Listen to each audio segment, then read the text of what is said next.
What's up everybody, welcome to the channel. Soil here, and today I want to talk about the most important subject in trading: risk management. Without a proper risk management strategy, your losing trades will be out of control, and one or two losing trades are enough to wipe out all your profit or to completely destroy your account.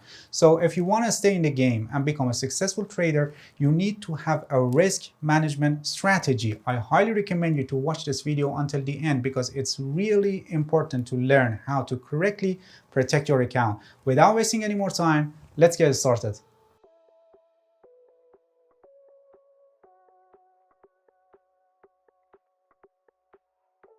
To become a successful trader in financial markets, before entering any single trade, you must know three things about the position that you want to take. First, you must exactly know at what price you want to buy the asset, in other words, to enter a trade. Second, you must exactly know at what price you want to sell the asset with profit. In other words, if the market goes the way you expected, how much profit you want to take.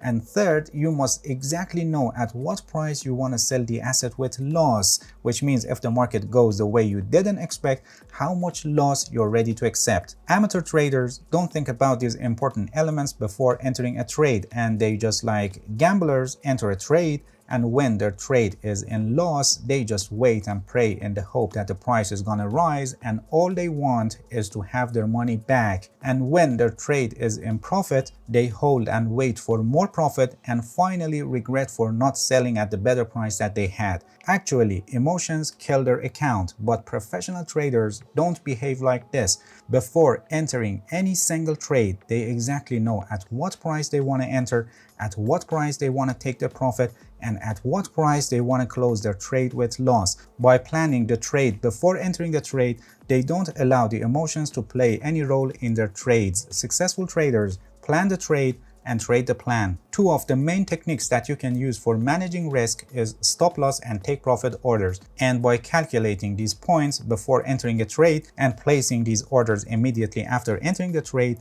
you're actually planning your trades ahead and you're effectively managing the risk that is associated with your trades. Now you may ask what level of stop loss is considered optimal to have the minimum impact on your account in the case of losing trades, or what level of take profit is considered appropriate in relation to stop loss to make your account in profit in long run.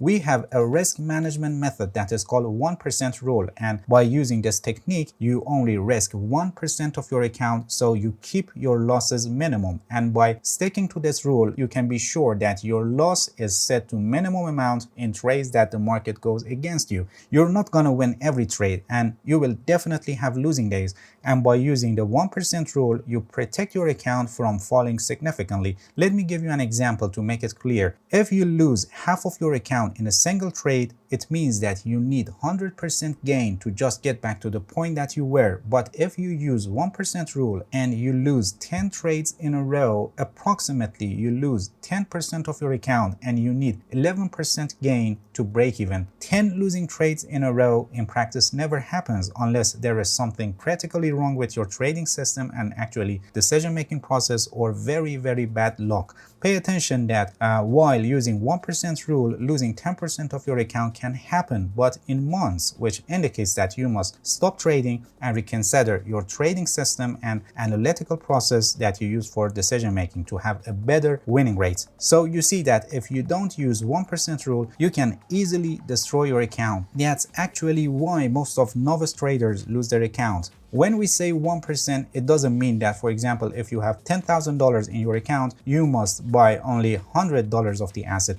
You can buy the asset with all your available money or even borrowed money and leverage your position, but you set your risk management steps in a way that you don't lose more than 1% of your account. Let's see how we do it in practice by some examples. Consider you want to buy a share. Its current price, for example, is $50, and you think that this is a good price to buy, and you have $10,000 in your account. First, you calculate how much you're allowed to lose.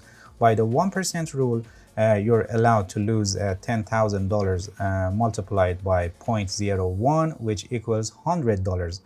You can lose $100 on every single trade. Next, you must set your stop loss, and you should determine at which price level you want to sell your share if the market moved against you. Consider after analyzing the chart, you realize that, for example, $49 is a good level to set stop loss because you think that if the price hits this level, it will go even lower. Now you must calculate how much you lose for every share if the price hits the stop loss, which is the difference between the entry price and the stop loss. So it would be 50 minus 49, which equals $1. The maximum loss per share is $1. Now we calculate how many shares we must buy simply by dividing the maximum loss amount to the maximum loss per share. We divide 100 by 1, which equals 100 shares. So you must buy 100 shares, which costs you $5,000, half of your account. So with half of your account, you're buying shares, but if the market moves against you and hit your stop loss, you only lose $100, 1% of your account. I placed a link in the description of this video to a small and simple calculator that you can calculate the number of the asset units that you must buy simply by filling these fields. So here you enter your available balance in your account, here the risk level, which I recommend stick to 1%, here the entry price, the price that you are interested to buy the asset, and here the stop loss price. And simply by clicking on the calculate button, you can get the number of the asset units that you must buy to keep the loss limited to 1% of your account. Based on the asset you're buying, you may need to round down the decimal points of the number that you get. All right, when you're risking 1% of your account, on the other hand, you must also have a proper profit target based on the 1% risk by considering your winning rate to make your account profitable in long run. Actually, this is called risk to reward ratio, and you must have a proper ratio based on your winning rate. For example, risk to reward ratio of 1 to 1.5 means you risk $1 to make $1.5. Or risk to reward ratio of 1 to 2 means you risk $1 to make $2, and so on. It's generally said that you must have a risk to reward ratio of at least 1 to 1.5, but choosing the minimum ratio depends on your winning rate. For example, consider you have a winning rate of 50%, which means you win half of your trades, and by having a risk to reward ratio of 1.5 for 100 trades with your $100 account, you will have $50 loss and $75 profit. So in long run, your account will be in $25 profit. The more the risk to reward ratio, the better your account grow. But as I said, choosing the minimum ratio that you must always stick to it depends on your winning rates. The lower your winning rate, you need more risk to reward ratio to be profitable in long run. For example, if you have winning rate of 30%, you need at least risk to reward ratio, for example, 1 to 3 to be profitable in long run, because in 100 trades with your $100 account, you will have $70 loss and $90 profit, and your account will be in $20 profit in long run. In this video, we continue with risk to reward ratio of at least 1 to 1.5 to explain the examples, but you must choose the minimum ratio of risk to reward based on your winning rate. So here, if the profit target that we want to set is in a way that makes the ratio less than 1.5, so it's not a good trade and we shouldn't enter that trade.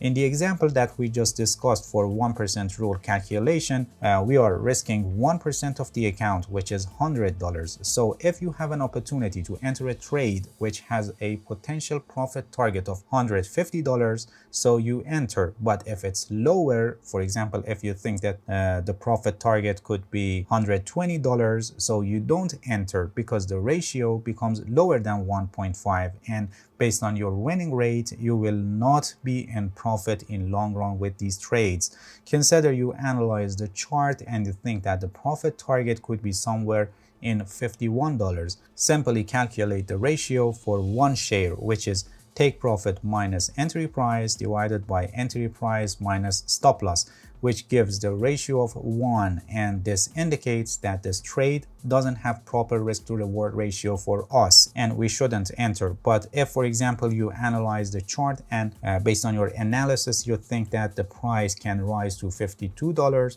this gives the ratio of 2, which tells us that this trade has a proper risk to reward ratio for us and we enter the trade. Now let's check another example to show you how you can use this 1% rule and also leveraging your account. Consider you have $10,000 available in your account and you want to trade Bitcoin. If we calculate 1%, it equals 100, which is the maximum amount of loss that we must consider for every trade. Bitcoin price is, for example, $40,000 and you want to place stop loss on $39,800. So the maximum loss per coin is equal to 40,000 minus 39,800, which is equal to $200. Now we divide 100 by 200, which equals 0.5. So you can buy half of Bitcoin, and if the market goes against you, you lose only $100. But half of Bitcoin is $20,000 and you only have $10,000. So with leverage ratio of 2 to 1, you can buy half of Bitcoin with your $10,000 if your broker allows, of course, and you're risking only $100, which is 1% of your account, not borrowed money.